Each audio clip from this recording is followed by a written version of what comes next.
Управата за финансиска полиција во минатите 3 месеци истражуваше сите инкриминирани действија во службата за општи и заеднички работи на Влада на Република Македонија.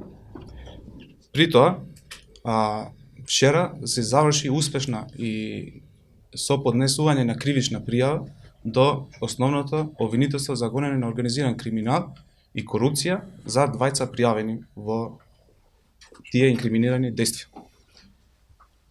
Управата за финансиска полиција, согласно законските овластувања кои што ги има, вчера изврши и претрес на неколку локации по претhodно добиена наредба за претрес од Основниот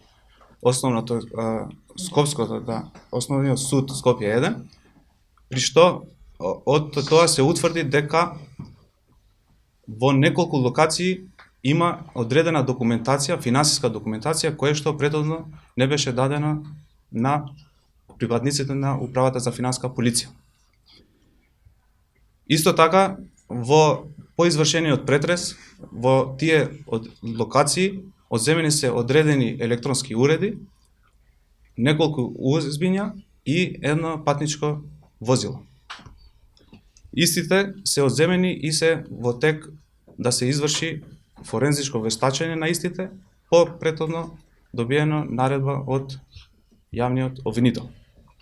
Во врска со сите инкриминирани действија од страна на пријавените лица, кои што се пријавени од нашата страна, ќе ви извести колешката Сузана Петровска, која што за подетално за во врска со пријавата.